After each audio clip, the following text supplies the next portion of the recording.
I think it's important that we look how we could always bring justice to the families of those that have been affected by the most horrific crime that can occur, and those are homicides.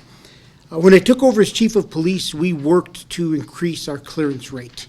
We had been in the 50s in clearance rates for several years, and when you're looking at 70, 80, 90 homicides, that quickly starts to become hundreds and hundreds of victims, families who haven't gotten answers for how their loved one may have passed or who is responsible.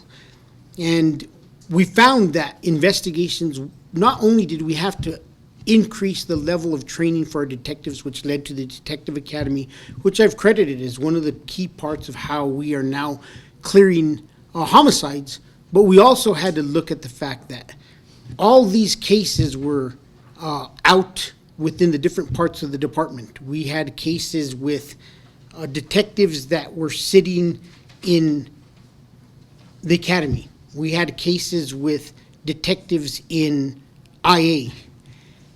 And we had started to use some civilians, especially those that were working on the big case, 118th Street, the West Mesa murders. And we saw that they brought value and that they could look at some of these cases. And sometimes we needed to look outside the box and realize we didn't have enough sworn resources. But we also had to bring all our cases back to one place. So I tasked then Commander Vega to bring back all the homicide cases to homicide and to organize them, and we're in the process, and we've been working to get detectives to just close out the cases where they're at and get them back to us, basically. And we had a couple of retired detectives who was helping homicide with current cases with mundane tasks that didn't need a sworn officer. But sometimes we recognize those retired detectives actually helped solve cases because when they looked at them, they realized there were certain things that could occur. Then they'd go back to a regular detective and they'd write the warrant which was needed by a sworn officer. So I had the idea that I was going to task George with building a team of civilians that were going to look at all of our homicide cases and bring some back and close them. And I'm happy to say that in the last year of us doing this, cases that were orphaned or closed, so to speak, not being actively investigated, we've cleared 11. 11 cases by arrest. And that's 11 more family members that have gotten justice. And if you look, it increased our clearance rate by approximately 10% by being able to clear out these cases. So I think that there's a lot of work still to be done, but I think it's setting a process up going forward where we don't have such a backlog or such a abundance of cases that aren't actively being looked at. Because I know this much. We had cases with internal affairs and force and internal affairs, professional standards and force. Those units are working nonstop to keep up with their regular new caseload within internal affairs, and it sometimes was years before they got back to a homicide case. So I think that we've really found a formula going forward for justice for these families, and at the same time, we're rerunning these cases with today's technology for evidence such as DNA, new run of fingerprints, a lot of different things that are occurring. So that's kind of just a high level of where we are at with these orphan cases and how we are working to get these cases resolved, and we'll continue to move forward on these. So with that, I'm going to turn it over to Acting Deputy Chief Vega, and I think we have a slideshow, and we'll talk a little bit about more in depth about these cases. Thank you. Thank you, Chief. Good morning, everyone. My name's George Vega. I'm the Acting Deputy Chief for the Investigative Bureau here with the Albuquerque Police Department. The first thing I want to highlight, I know we've discussed this several times, is that we have 16 homicide detectives now in the homicide unit. And I think that's important to note for the fact that that shows a big commitment on the Albuquerque Police Department side, chief side, to really bring more detectives into that unit. I know when I got hired on in 2022, we were somewhere around 9 detectives, and that was a lot of work for those detectives to be taking on with the amount of cases they were seeing, which led to them not be able to get to some of the departed and orphan cases that Chief discussed just a few minutes ago. So I really wanted to start off with that. As was mentioned, bringing in civilian investigators was something that Chief approached me on when I arrived in 2022 and gave me the idea to bring other investigators in that had investigative experience to come in, that we could basically hit the ground running with them, to where we can hand them a case and that they can and start looking at those and tell us where we were at in the cases. I know Chief touched a little bit on the orphaned and the departed cases, but when you talk about those, orphaned would be, say for instance, we got a detective that hit his or her 20-year mark, and they had X amount of cases.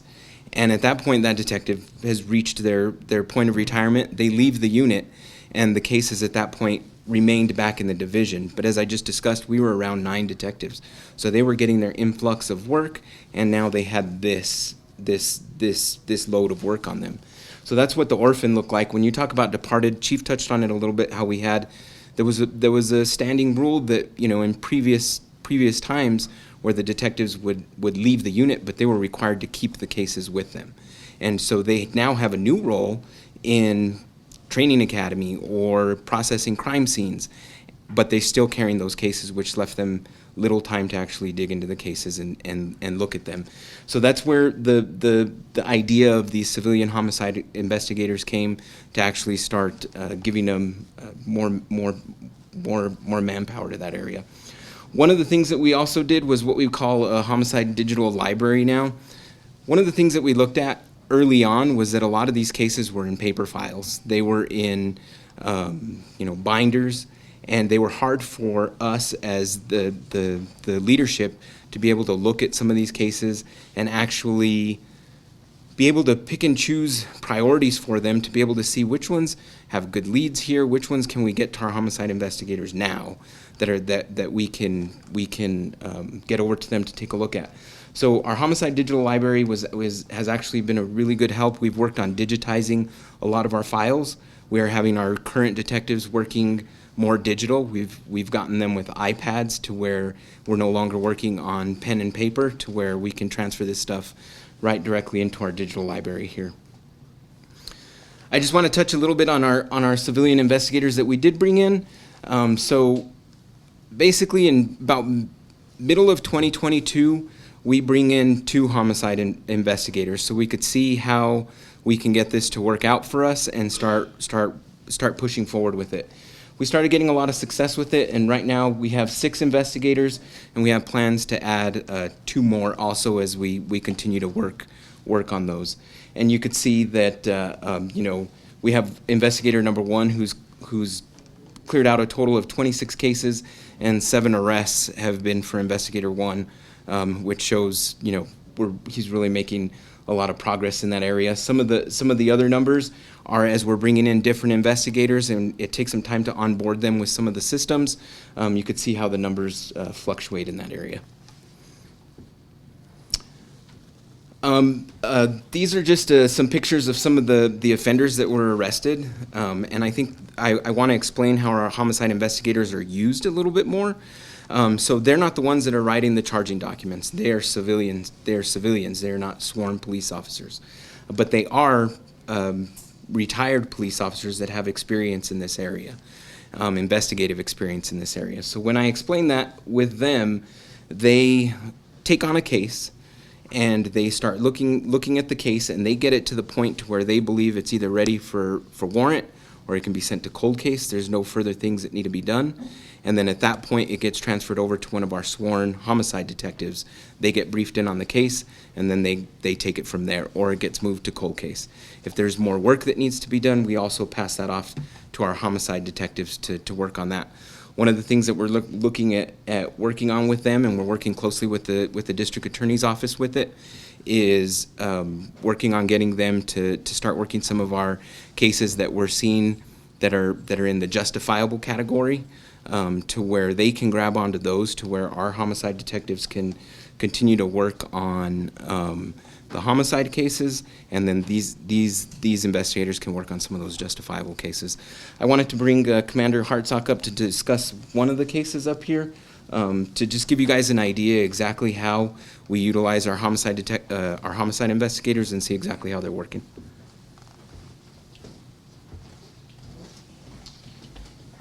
My name is Kyle Harsock. I'm the commander in the Criminal Investigations Division, which has homicide and the cold case unit.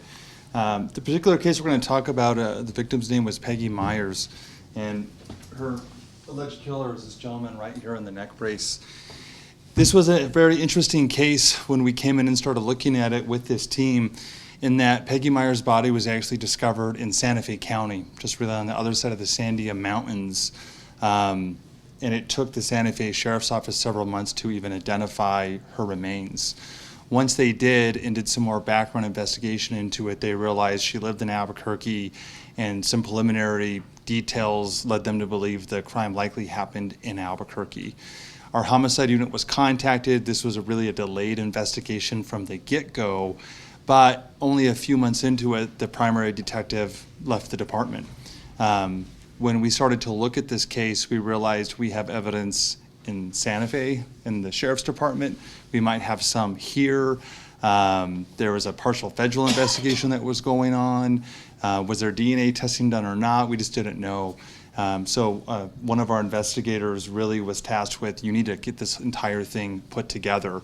By the time he did his complete review, worked with other law enforcement agencies, physically transported the evidence, did all these things that otherwise just never would have gotten done, we were able to package that case up nice and neat, give it to one of our newer homicide detectives at the time, who was able to write charging affidavits, actually fly out of state to Kansas where the offender was now living, and effect an arrest for the murder of his then wife that occurred back in Albuquerque. That's the kind of work we're putting into all these cases, and that we're telling the families that your cases are never closed. They are always open, and we will continue to throw any resources we can at it. And it's not detective dependent, it's department and unit dependent. So that was one of our really big first successes in reviewing these old cases, and we're excited to keep that going. So these are just some of the numbers that we discussed. We got 67 cases reviewed by these investigators. 57 were completed in review, and then, like we discussed, 11 that led to an arrest. And so one of the things I think it's important for us to talk about is the path forward to make sure that we have a plan in place for these cases not to end up elsewhere on the department, or how do we have a plan in place to make sure that our homicide detectives are kept on task to where when they do decide to leave, we don't have a large amount of cases that they're leaving behind for us. And so this is something that we implemented, and there are homicide reviews, and we like to call these our accountability meetings. And these are where the homicide primary investigator comes together, the crime scene team that was out comes together. We have our digital intelligence team that I know we've spoken about before. We have our victim services team, and this meeting is led by a high-level supervisor within the division. Most of the time it'll be a deputy commander. When we started this program, Commander Hartsock was a deputy commander for me in the homicide unit, and he led a lot of our accountability meetings. And that's continued on. So 2 days after the homicide, everybody that was on scene comes back together and discusses evidence and where we're going. What evidence needs to be processed. The victim's family information is passed off to our victim advocate, so we can start providing resources to that family immediately. All the digital evidence is passed off to our digital intelligence team, and they start working on our digital evidence, and also our apprehension teams in the room, so we make sure that everybody's on the same page. And then after the 2-day, if there's not arrest within 60 days, they're required to come back in and speak to the same deputy commander. They're required to have a supplemental of what they've done, so we can get an update from where we came from 2 days after the homicide to where we are at 60 days from the homicide. After we complete the 60-day review, a lot of the times we're able to get to warrant, or we're able to give them more tasks and things we need to see. So we do a 6-month review with them to make sure that the case has been worked within that time frame and hasn't been left unchecked. So those are some of the accountability measures that we have in place currently. That's it. I think it's important that we make sure that we get answers to loved ones, and there's a lot of loved ones waiting to be told what happened, and we will continue to work diligently. And a lot of what you heard up here was not only like a new method of us doing stuff, but a lot of it leads to accountability and the fact that we now have very accountable systems within homicide. It's not the end. Homicide is actually a start of accountability. We can't roll it out throughout the entire department all at one time. But this same model of what's occurring in homicide is the model that we would like to create for all of the Albuquerque Police Department. And that's one of the reasons why Commander Vega is now Acting Deputy Chief Vega, because what we've accomplished in homicide, we want to duplicate throughout all of investigations and ensure that we have one standard practice how we do things, and that we have very high accountability from detectives for their work, and that there's follow through, and that leadership has a system in place. 266 months. That's a process of pushing individuals to get a case over the finish line. And I think that's one of the things that we've lacked over the years with the Albuquerque Police Department. So with that, we'll take questions related to this. Yes, ma'am. In the past, when we've talked about cases like this, you've kind of hinted at that sometimes they were due to personnel problems, like a detective maybe procrastinating or other. Is that true, would you say? Yeah, I think that, comment on that? I think that's absolutely correct, that our people didn't have a sense of urgency. And this goes back to when Raul was DA and how some of our cases rolled out. And I was a deputy chief at the time, and I took an earful from the DA's office, and I wasn't in charge of investigations, and that's why Commander Vega and I, when he took over investigations, really spoke about accountability. Commander Vega worked for me in investigations in 2010 and 11, and we had a lot of progress with auto theft investigations. I was Lieutenant of Property Crime Assistant Sergeant.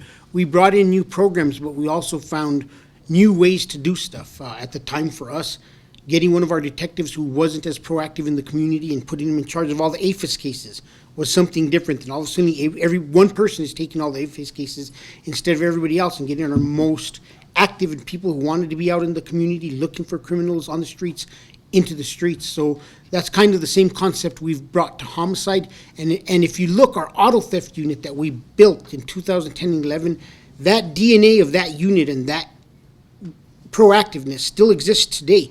We know that auto theft is one of our most successful units. We want to create that same culture within all of investigations so that they continue to flourish, and I think it will work for generations of law enforcement officers to come to the department. And I think this is what we're creating, is a platform in homicides where there is accountability and there is also pushing. And the theme I use the most is, there are great coaches that find ways to inspire, motivate, and push their people to do great things. And anybody who's been an athlete knows that sometimes your coach makes you upset, but he's making you upset to push you to do further and further and do better. And some of these processes they have in place with the reviews are just that. How do we push our people to do better and better and move faster? Was the Detective Academy, was that one of the biggest reasons for having that? Was this lack of urgency in these issues that you had with cases in the past, or was that attributed to something? Detective Academy had to do with the slew of missteps we were making. If you look back to when I took over as chief, we had just went through a tough time, and there's documented numerous misstepped investigations, whether it was we had the wrong person, we lost evidence, key things were lost in the court, and it's still a learning process. I mean, we recently had problems with Miranda. Like, it just, for some reason, things changed, and we had to quickly modify and change it. But the Detective Academy was because of missteps, and it was to better prepare our people. And for years, the Albuquerque Police Department had this idea that, we're going to create a program where people are slowly given classes and they can slowly develop themselves. It's career development, and they take a class here, a class there. It wasn't getting done. And to me, it was rip the Band-Aid off, put together a 2-week course at the time. Now it's 3 weeks class, and get everybody the training in one shot that they need, and do it twice a year. And it's been very successful. It was a new way of us thinking. It worked for us, and we'll continue to make those changes. There was a slide called Civilian Investigator Solved Cases. Just to clarify, so like with Investigator 1, it says 26 total cases solved, 7 arrests. 7 and Reviewed. what? Like reviewed. Okay. They've like reviewed this many cases, and those have led to that many arrests. So does that mean that there are still 14 outstanding cases that like they need to make arrests? Like Investigator 2 still wants to make 14 more arrests? Well, no, not as I said when we were closing out, not all of them are going to lead to an arrest, right? Some of them are going to have to go to our cold case unit once they've identified, okay, we've gotten to the point where we've addressed all the leads possible that we have now, and then that's why we have a cold case unit. So then the case goes to the cold case unit, and then the cold case unit picks it up from there. And so some of that, after they review, that's where some of those things go. And we've even had some, correct me if I'm wrong, we've even had some that, you know, when they've reviewed that they've gone through it and we've realized, well, that was not a homicide, and you know, that one gets pushed off. But they're still reviewing those cases. Not all of them end up in arrest, though. And can you tell me too how many total orphaned cases there are? That number fluctuates Okay. because we get control of some go to cold case like Deputy Chief Vega said, and then sometimes a detective will lead and we'll get an influx of new cases. Sometimes there'll be nobody leaving and cases will start to dwindle down. So that number is always going to be in fluctuation. Are we talking like hundreds though? No, I think we're somewhere in the 60s right now. Somewhere. Yeah, and I think the best way to describe it is sometimes depending on where it fluctuates, and like say for instance if we get and it's not always bad when these folks leave. Some of them get promoted or they go on to another unit. If we get a big influx like that, you know, that number can definitely fluctuate closer to 100. But then what I want to make sure that we're telling everybody is that's why this team's here, because then they chip it back down for us. And then with the digital library that we have, we're able to prioritize what we're working on and then bring cases that we know need to come first. So there's a better system to deal with the influx and get the cases moving. Thank you. Can you confirm it? So it's just 6 investigators as of now, or are you planning? There's 6 right now, and we're looking to add 2 more. So it'd bring us to a total of 8. And of course, we have our 16 homicide, are we at 16 now? That fluctuates time to time with personnel changes, but we're at 16. Now with those sworn, will you be adding more as well, or? You know what, if the need comes up when we have to add more, with civilians, it's fairly easy for us because we use people on contracts. So if we need to add more at some point in time where we find other places we can use them, we surely will do that. Yes, Vane? Can I just get a copy? You guys gonna send a copy of this? Yes, they'll send a copy of that. Yes, ma'am. Of the 46 reviewed cases where there wasn't an arrest, can you say how many went to cold case? Probably, No. do you have that number with you? They'll get it to you. Matt Gilbert will get it to you. Okay, and how long has the digital library been live? We've been doing that. I mean, it really started at the same time, about 2 years ago. And it's just a way that makes it easier for a case to transfer from one detective to the other, because that was one of the real hurdles, is how to get it efficiently transferred so someone else could review it. Yes. Is there any other tech involved, like maybe involving fingerprinting or taking a second look at DNA, things like that? You know, and I'm hoping in the future we'll have a case that exactly shows how we've reviewed cases and we've found additional information where there was either fingerprint or DNA. And I think you did have one in the Midwest that we were working on. I don't know where that case is or if we were able to resolve it or stuff, but I know we've reran evidence and we've gotten DNA hits. And Well, and not only that, there's been a case, I could give you just a quick example, where the homicide investigator takes a look at it through their experience. This particular homicide investigator was a ATF task force officer while with the Albuquerque Police Department, and was able to look at some of the NIBIN leads that we had there, was able to give some things another look, and helped the overall investigation come together. Is it a requirement of these investigators to have prior law enforcement experience? yes, I think all of them are former retired APD. All of Okay, them. so it's not like the other civilian investigators? No, it's not like we're trying to train somebody. Yeah. I think we have seasoned people who are out there that are willing to come back. And how much are they paid? I don't know. How much are they paid? Huh? They're contracted. You could get Yeah. us that number? Yeah, Gilbert gave that number. Write it down. Okay. I'm good at the numbers, but I just, because they're killing me there. Anything else?